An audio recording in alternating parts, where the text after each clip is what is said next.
நம்ம எல்லாருடைய வாழ்க்கையிலும் ஒரு கட்டம் வந்திருக்கும் இல்லையா?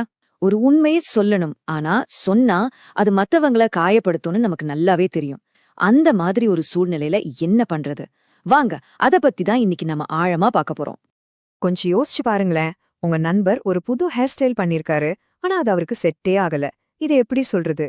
இல்ல, ஆபீஸ்ல உங்க கூட வேலை பாக்குறவர் செஞ்ச வேலையில ஒரு பெரிய தப்பு இருக்கு. இத எப்படி அவர்கிட்ட சுட்டி காட்டுறது? நம்ம எல்லாருமே இந்த மாதிரி ஒரு தர்ம சங்கடமான நிலைமையில மாட்டிருப்போம். இப்போ பிரியாவோட நிலைமைய பாருங்க. அவளோட ஜூனியர் ஆலெக்ஸ் பல வாரங்களா ராத்திரி பகலா உழைச்சு ஒரு ப்ராஜெக்ட முடிச்சிருக்கான். அதுல அவனோட முழு ஈடுபாடும் தெரியுது. ஆனா பிரச்சனை என்ன, அந்த வேலை கேட்கப்பட்ட விஷயத்துக்கும் அதுக்கும் சம்பந்தமே இல்லாம இருக்கு. இப்போ பிரியா என்ன செய்வா? இப்போ பிரியா முன்னாடி ரெண்டே வழிதான் இருக்கு. ஒன்னு, பட்டும் படாம நேரா விஷயத்த சொல்லிடுறது. இது மொத்தமும் தப்பு, நாம முதலிருந்து தான் ஆரம்பிக்கணும் அப்படின்னு சொன்னா அது அலெக்ஸோட நம்பிக்கைய, அவரோட ஊக்கத்தை மொத்தமா உடைச்சிடும். இன்னொரு வழி, சரி அவனை எதுக்கு கஷ்டப்படுத்தணும்னு அமைதியா இருந்துடுறது. ஆனா அப்படி செஞ்சா மொத்த டீமும் ஃபெயில் ஆயிடும். பாத்தீங்களா, ரெண்டு வழியுமே ஒரு நல்ல முடிவுக்கு கொண்டு போகல. அப்போ இதுக்கு மூணாவதா ஒரு வழியே இல்லையா? கண்டிப்பா இருக்கு. ஆனா அதுக்கு நாம உண்மைங்கிற வார்த்தைய பார்க்கிற விதத்தையே மாத்தணும். இதுக்கு ஒரு பழமையான தமிழ் ஞானம் நமக்கு வழிகாட்டுது. வாங்க அத பற்றி இன்னும் ஆழமா பார்க்கலாம். இத கொஞ்சம் கவனமா கேளுங்க. வாய்மை எனப்படுவது யாதெனின், யாதொன்றும் தீமை இல்லாத சொல்லல். அப்படின்னா என்ன? ரொம்ப சிம்பிள். உண்மைன்றது என்னன்னா, நீங்க சொல்ற ஒரு வார்த்தை யாருக்குமே எந்த விதத்திலயும் ஒரு சின்ன தீங்க கூட ஏற்படுத்தக்கூடாது. அப்படி இருந்தா அதுதான் உண்மையான வாய்மை. இது வெறும் வார்த்தைகள் இல்ல, பிரியாவோட பிரச்சனைக்கு ஒரு அருமையான தீர்வு கொடுக்க போற ஒரு புது பார்வை. இப்ப புரியுதா விஷயம்? நம்ம நோக்கம் உண்மைய அப்படியே சொல்றது மட்டும் இல்ல, அத கருணையோட சொல்றது. நம்ம இலக்கு ஒருத்தரை காயப்படுத்துறது இல்ல, குணப்படுத்துறது. ஒருத்தரை சரி செய்யணும், அவங்கள உடைக்க கூடாது. சரி, ஒரு வார்த்தை யாருக்கும் தீமை செய்யக்கூடாதுன்னா அப்போ சில நேரங்கள்ல சொல்ற பொய் கூட உண்மையாகிடுமா? இந்த கேள்விக்கு ஒரு ஆச்சரியமான பதில் இருக்கு.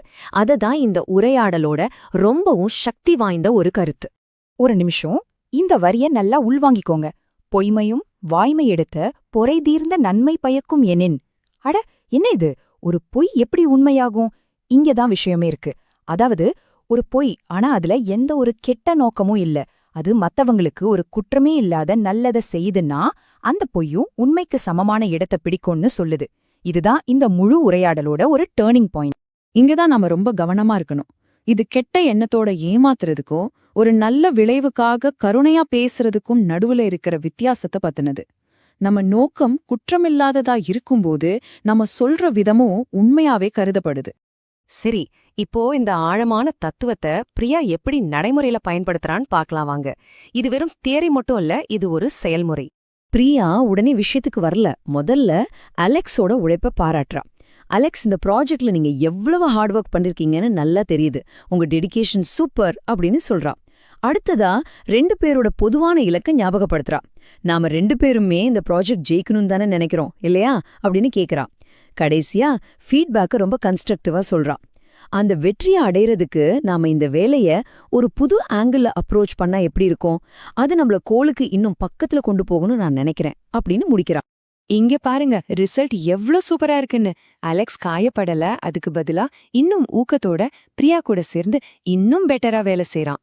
உண்மையும் சொல்லியாச்சு, உறவும் உடையல, டீமும் ஜெயிச்சிடுச்சு. இப்போ இந்த கதையிலிருந்து கிடைச்ச இந்த ஞானத்தை நம்ம சொந்த வாழ்க்கையோட எப்படி கனெக்ட் பண்றதுன்னு பார்க்கலாம். எது சரி எது தப்புன்னு எப்படி நாம முடிவு பண்றது? எது குற்றமற்ற நன்மை அப்படின்னு எதை வச்சு முடிவு பண்றது? அதுக்கு இதோ ஒரு இறுதி வழிகாட்டி. தன்னெஞ்சறிவது பொய்யற்க, பொய்த்த பின் தன்னெஞ்சே தன்னைச் சுடும். அதாவது, உங்க மனசாட்சிக்கு தெரிஞ்சு பொய் சொல்லாதீங்க. மீறி சொன்னா உங்க மனசே உங்கள வருத்தும். அப்போ நம்ம மனசாட்சி தான் உண்மையான நடுவ.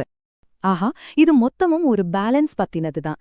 மத்தவங்களோட உணர்வுகளுக்கு மதிப்பு கொடுக்கறது எவ்ளோ முக்கியமோ அதே அளவுக்கு நம்ம மனசாட்சிக்கு உண்மையா இருக்கிறதும் முக்கியம். கருணையும் நேர்மையும் எப்பவும் கைகோர்த்துதான் போகணும். சரி, இந்த உரையாடலோட கடைசிக்கு வந்துட்டோம். இப்போ உங்ககிட்ட ஒரு கேள்வி. இன்னைக்கு நீங்க சொல்லப் போற மிக உண்மையான விஷயம் என்ன? அது எப்படிப்பட்டதா இருக்க போகுது? அதுல கருணை இருக்குமா? நேர்மை இருக்குமா? மத்தவங்கள குணப்படுத்துற நோக்கத்தோட அது இருக்குமா? யோசிச்சு பாருங்க.